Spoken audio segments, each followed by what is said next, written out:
Почитувани гледачи на КМ телевизија, вие го гледате спортскиот преглед поддржан од спортските обложувалници Евротип. Главниот настан кој ја одбележа минатата седмица беше одлуката на Европската ракометна федерација, односно на ЕХФ, да ги откаже квалификациите за машкото светско првенство и за женското европско првенство, како и да ги прекине клупските надпреварувања. Во машка конкуренција Македонија во јули месец требаше да игра против репрезентацијата на Франција во бараж двомеч за пласман на светското првенство во Египет, меѓутоа тој надпревар, односно тие два надпревари нема да се одиграат, а Франција директно се пласира на светското првенство во Египет. Тоа значи дека македонската репрезентација без игра е елиминирана, меѓутоа пласман репрезентациите на светското првенство обезбедија согласно пласманот на последното европско првенство, односно првите 14 репрезентации од европското првенство кои што во јануари месец годинава се одржа, обезбедија пласман на светското првенство во Египет. На тоа првенство македонската репрезентација го освои 15-тото место, значи за малку не успеа да влезе во оние топ 14 репрезентации, токму поради тоа е елиминирана. Сепак тоа не е крај на надеждите за пласман на светското првенство во Египет, бидејќи останати се уште две слободни места кои што Светската ракометна федерација преку покана, односно така наречена wild карта, треба да ги подели на две репрезентации.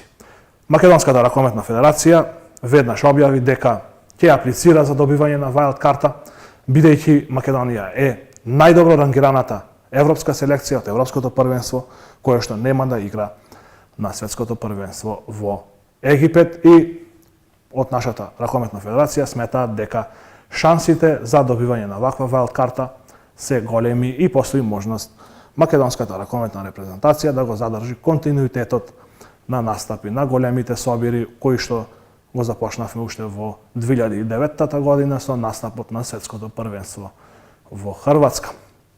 Женската репрезентација исто така е елиминирана од квалификациите за настап на европското првенство кое што треба да се одржи во декември годинава. Таму се играше во група, Македонија беше во група со Шведска, Чешка и Португалија. На првите два надпревари Македонија загуби и шансите за пласман на европското првенство беа сведени на теорија, односно можам слободно да кажам дека женската репрезентација немаше никакви шанси за пласман на континенталниот собир и ова одлука на ЕХФ не ни менува ништо. Македонската репрезентација женска секако немаше да се пласира на европското првенство. Голем удар доживеа европскиот шампион Вардар, кој што службено, односно на зелена маса, е елиминиран од настапите во Лигата на шампиони. ЕХФ одлучи да не се одиграат нокаут мечевите од осмина финалната и четвртфиналната фаза. Така, по две екипи од двете групи, кои што беа најдобро пласирани, обезбедија директен пласман на завршницата, односно на Final Four турнирот, кој што е одложен за 28 и 29 декември оваа година. Со тоа Вардар нема да има можност да ја брани титулата која што ја освои минатата сезона во Келн. Тоа е тоа што се однесува до ракометот.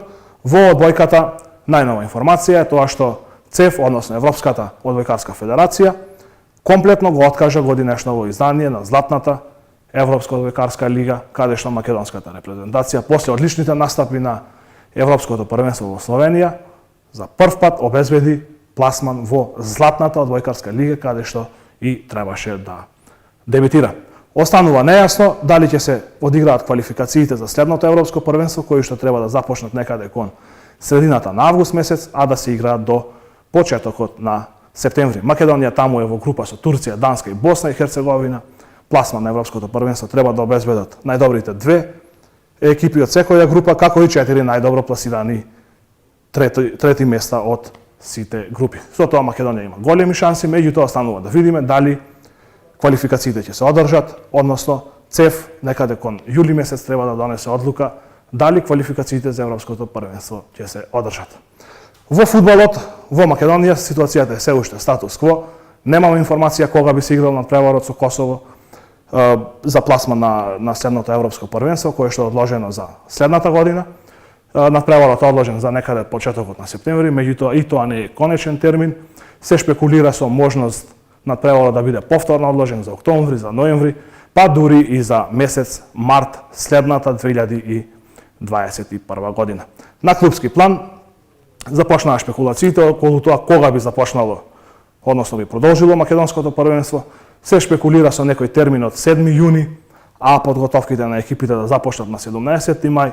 Меѓутоа, од Фудбалската федерација на Македонија се уште нема одговор, ниту пак информација кои се размислувањата и кога евентуално би продолжила фудбалската сезона. Кај нас, председателот на ФФМ, Муамед Сејдини, со едно обраќање до јавноста само истакна дека прекин на првенствата е последната варијанта која што се разгледува во Фудбалската федерација на Македонија. Кога сме кај фудбалот, тука доаѓаме до една ситуација каде што фудбалерите дали земаат плата, дали се намалени платите, каква е состојбата на тој план. Затоа поразговаравме со председателот на синдикатот на фудбалери на Македонија, Панче Ќумбев, односно колегите од Сајмон Сес продукција, ни го позајмија разговорот со председателот на синдикатот на фудбалери на Македонија, па да погледнеме што ни изјави Панче Ќумбев. Во секој случај сериозен проблем имаме на ниво на цел свет, на цела Европа, околу платите, околу цела ситуација околу коронавирусот. Според насоките од ФИФ, Просветската унија на синдикати, добиваме секој ден нови задачи, нови работи кои што треба да ги исполниме. За воја на вистината во Македонија ќе немаме посериозен проблем, затоа што она што сите го знаеме, верувам и вие, дека нашите клубови не живеат од продадени влезници од ТВ права. Сигурен сум дека ќе се снајат и некој ќе истуркаат оваа сезона. Ќе се осети во секој случај, меѓутоа мислам дека и самите играчи се свесни за цела ситуација, мислам дека и доколку дојде до некој предлог да се намалат некој процент платите, мислам дека и самите играчи се свесни дека тоа ќе го прифатат, меѓутоа морам да истекнеме на работа која што за жал многу луѓе не ја истекнуваат.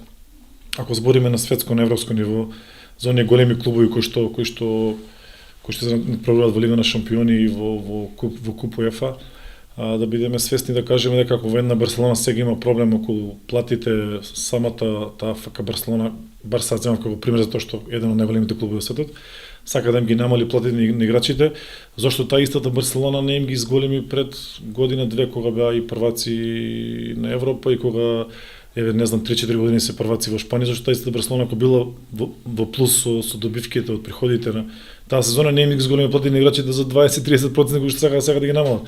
Тоа е малку интересно затоа што сите велиме сега да криза, па клубовите биле па самиот клуб ако е добро организиран, сигурно има направено финансиски план за следната година и сигурно во тој финансиски план стои ставка за во случајов не дај Боже да има средства да го исплати. Тоа е стварно интересно.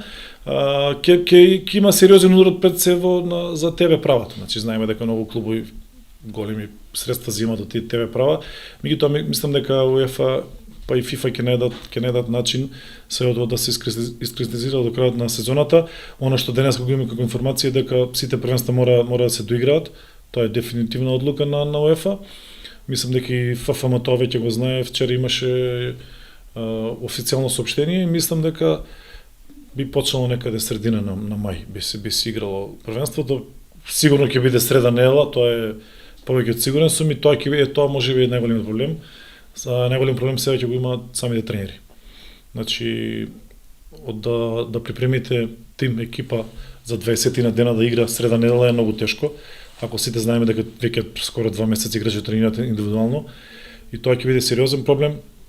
Тука ќе доаѓаат повреди, ќе доаѓаат, не знам, заморни играчите, можеби најголемиот терет ќе падне сега на сите стручни штабови на големите па и на помалите клубови, помалите земји. Ќе се игра среда недела и можеби нема квалитетот на фудбал да биде тој што сме навикнати да го гледаме, за жал. Во оваа ситуација е тешко нешто да предложиме кој што не го знаеме веќе сите. Значи знаеме дека играчи тренираат индивидуално, би предложил да ако се игра веќе среда недела тоа да биде, не знам, предност ќе имаат оние тимови кои што имаат широк ростерни играчи, кои што имаат 25, 27, 8 играчи, оние што имаат мал ростерни играчи 5, 7, 18 ќе мораат да дополнат од своите младинци и ова е можеби една шанса за помладите фудбалери да искористат и да зграбат шанса да влезат во првиот тим да заиграат некоја утакмица. Би предложиле, не знам, апел до сите клубови да смогнат или да најдат заеднички јазик со сите играчи и со сите клубови, да нема големи рестрикции на примањата, затоа што знаеме дека во Македонија играчи да не земаат големи пари и мислам дека не е проблем за секој клуб во Македонија кој што функционира да продолжи да функционира на начин кој што сега бил, затоа што кажав ретко кој клуб во Македонија живее од влезници и од ТВ права. Така да мислам дека голем удар нема да осетиме. Она што го знаеме од нашиот комшилук, да кажем, соседството. Во Србија неколку клубови пројавија интерес, тоа не интерес, го пројавија како да кажам, иницијатива да ги намалат платите на некои играчи, тоа се Партизан, Звезда, Динамо Загреб, кој што сум стварно не знам, од нив малку разочарен, затоа што знаеме Динамо Загреб според мене најдобро организиран клуб во ајде кажам бивша Југославија. Меѓутоа мислам дека како што преска кажав и за Барселона, тој Динамо Загреб кога два пати влезе во Лига на шампиони, не се сеќавам да прочитав некаде дека им ги покачил платите за 20-30% на самите играчи. Така да мислам дека се свесни и доколку играчите се сложни, никој клуб не може да оди против тоа. Тоа беше разговорот со претседателот на Синдикатот на фудбалери на Македонија Панче Ќумбев, а во продолжение ќе погледнеме еден разговор со еден поранешен фудбалер на Тетекс и на Силекс од Кратово, Мирослав Атлевски, кој што во моментов живее и работи во Норвешка. Таму е играч и помошник тренер на еден норвешки петтолигаш, па да погледнеме како да слушнеме како Норвешка се справува со пандемијата на COVID-19, меѓутоа и како функционира спортот во оваа скандинавска земја. Да го погледнеме разговорот со Мирослав Атлевски. Денеска ќе поразговараме со поранешниот фудбалер на Тетекс и на Силекс, Мирослав Атлевски, кој веќе 7 години живее и работи во Норвешка. Мирослав, најпрво ти благодарам што прифати вака преку видеоконференција да се видиме и да се слушнеме, па и да им пренесеме на нашите гледачи на КМ телевизија каков е животот во Норвешка, како вие се справувате со COVID-19, меѓутоа и малку да поразговараме и на спортски теми. Благодарам на поканата и поздрав до сите гледачи. Мирослав, на почеток кажи ми како Норвешка се справува со пандемијата на COVID-19. Дали има многу заболени, дали има многу починати? Па до сега да ти кажам дека доста добро се справува. До прошла недела имаше, до пред 2 недели имаше доста големен број на заболени. Меѓутоа овие 2 недели навака е намален за дупло е намален бројот на заболени. Така да почнува скоро да се каже дека да функционира скоро се нормално. Еве од 20 сега април се отвораат градинките, 27 планираат отворање на школите, така да почнува некако да функционира се нормално. Има некои ограничувања на движењето, како кај нас сега има полициски час по 2-3 дена полициски час, па и секој ден од 4 сат попладне? Нема такви ограничувања тука за жал. Меѓутоа може би требало да има, али нема. Норвежаните се доста дисциплинирани, може да се каже. Држат растојание, поготово старите не искачаат толку многу надвор. Тука, како може да се каже, се е дигитализирано, така да нема потреба да искочат надвор. Се скоро некои има доста и наручуваат храна што им се носи до своите домови, така да доста од постарите не искочат надвор. А и овие што искачаат, пазат, држат растојание, не се толку доближуваат едни до други.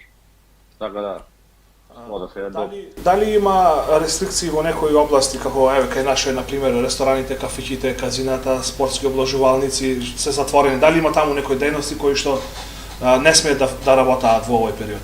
Да, кафиќите и рестораните се затворени скоро 1 месец. Поново се отвараат сега на 27 ги отворат, па нема толку движење таму во тие области, може да се каже. Има посебни мали кафетерии кои се отворени, меѓутоа не можеш да седнеш во нив, можеш да си земеш кафе и да си искоđиш одма надвор. И на влезот внатре се гледа, се држи растојание, има ставено на 2 метри има ставено и си држат растојание луѓето.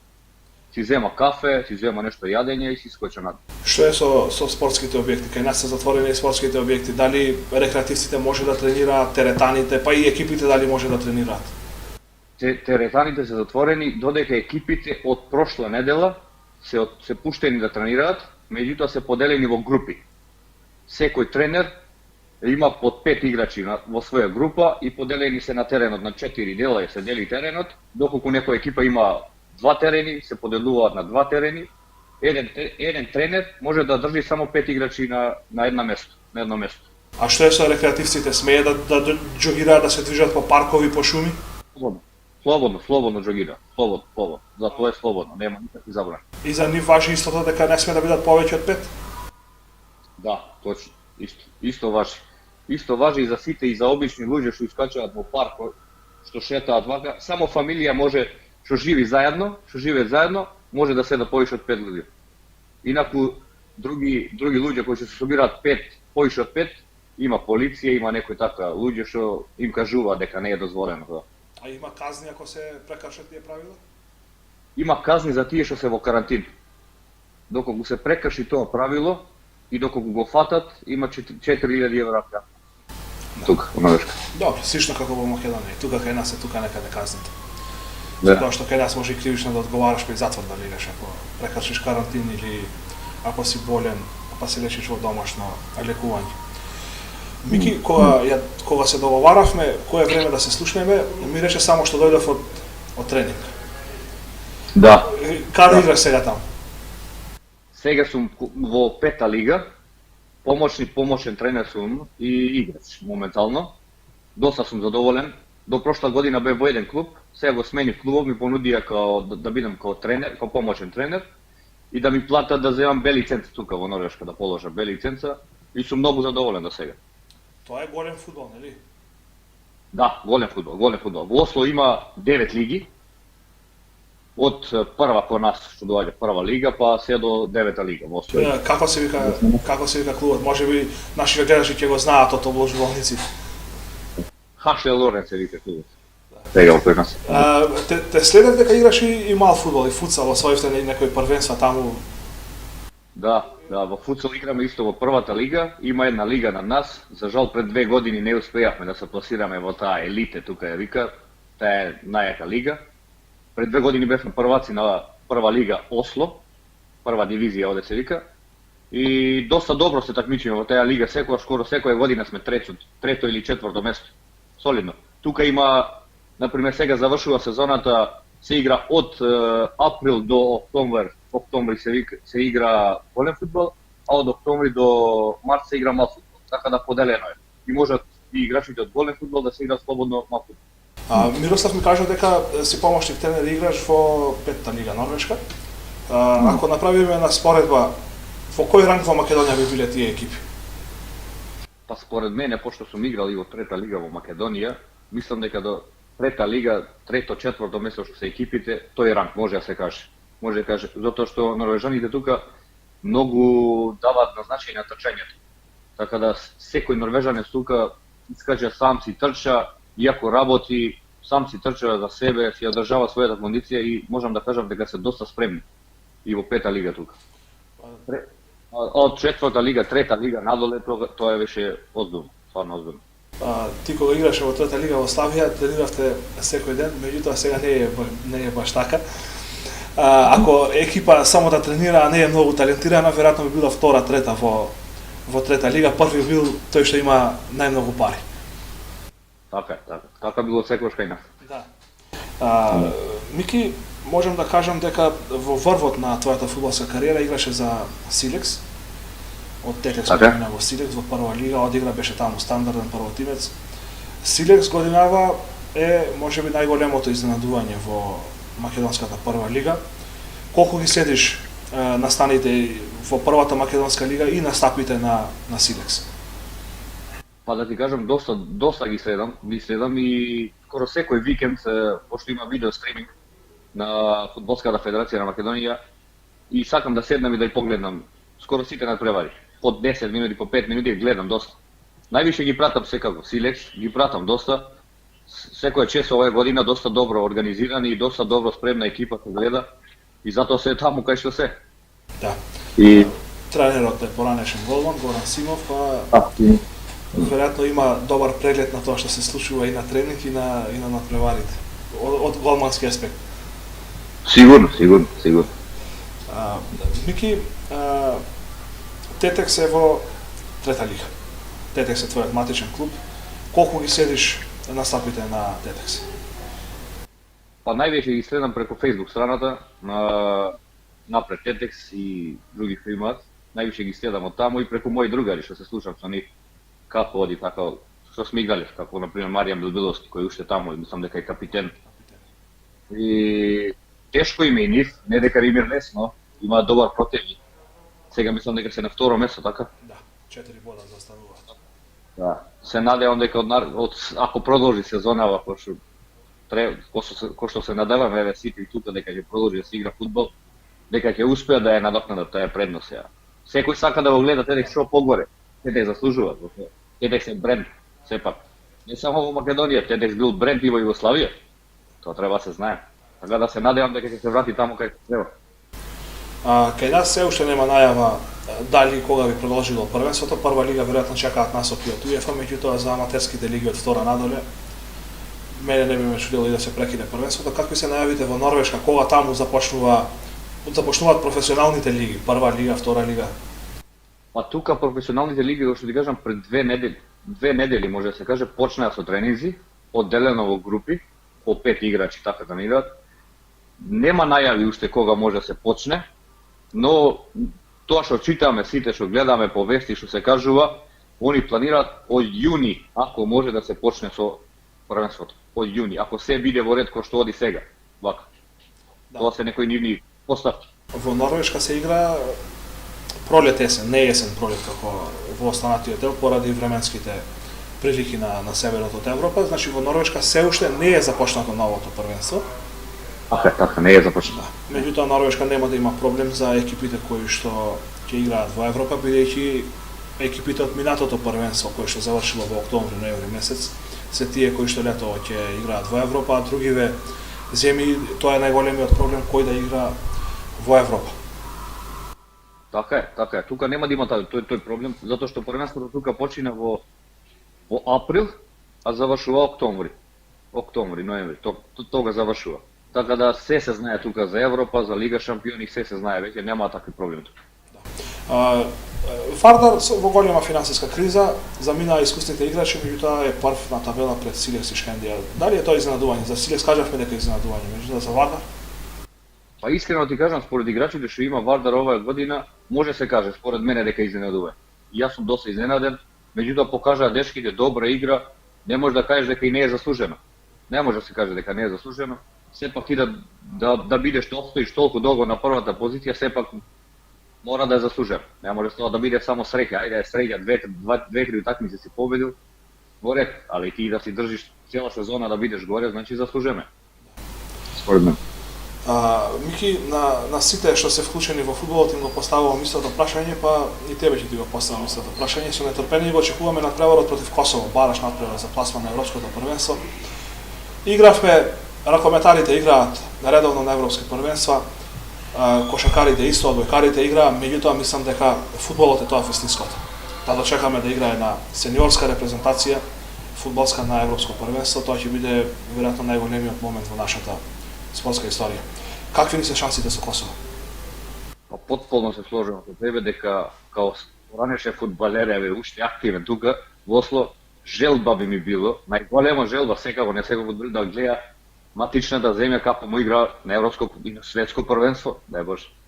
Ја мислам дека има големи шанси, меѓутоа би се надоважал исто на изјава од Горан Панде, мислам дека ја даде, дека мора селекторот и Јакович, Ангеловски и Јакович да ги закопаат сегирите, пошто според мене моментално најболи напаѓач што имаме ние, после Пандев што бил секако, е Јакович, кој што игра во најдобра форма моментално.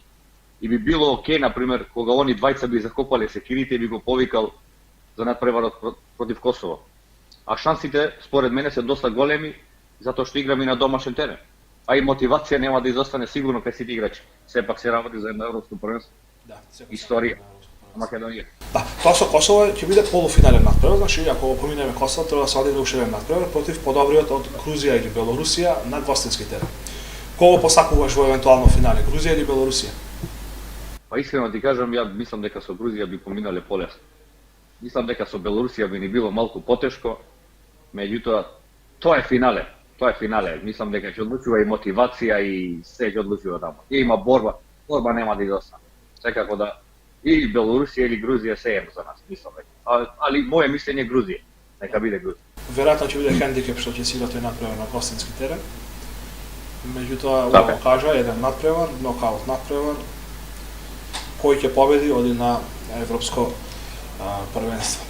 Горан Пандев ја одложи пензијата за една година, требаше да се пензионира после евентуален настап на Европско првенство, меѓутоа Европското првенство се одложи, па и он ја одложи пензијата. Се надевам дека со играчите ќе му ја исполнат таа желба да ја заврши фудбалската кариера на најубав можен начин за еден спортист. Па се надевам и јас да ти кажам, сепак заслужува човекот, игра со срце за Македонија, гине, доаѓал и повреден и секакви проблеми имал човекот, пак си доаѓал за Македонија. Се надевам дека ќе му исполнат таа желба и ќе успееме да се квалификуваме на тоа европско првенство. Мирослав, ти благодарам за вклучувањето. Се надевам дека и ти и твоето семејство ќе станете во добро здравје, дека добро ќе ги поминете овие денови на COVID-19, на коронавирусот и дека што побрзо ќе се вратиме во нормала и ќе продолжиме нормално да живееме и да работиме секако, меѓутоа на сите ни да достига спортот. Така. Фала ти на поканата и поздрав до сите гледачи на твојата телевизија и среќен Великден. И пазете се. Се надевам дека што побрзо ќе поминеме низ овој тежок период за сите нас. Голем поздрав. Ти благодарам, Мики. Се надевам дека летово ќе имаме можност да се видиме во Тетово кога ќе дојдеш, па имаха лице во лице да поразговараме пред камера и да пренесеме некои искуства од Норвешка. Тоа беше се што подготвивме за денешниот спортски преглед, поддржан од спортските облажувалници Евротип. Вие останете дома, чувајте се, чувајте во вашето здравје и очекувајте многу наскоро спортските облажувалници повторно да отворат, а вие да ги уплатите вашите добитни тикети во спортските облажувалници Евротип. Довидување, се гледаме следниот понеделник.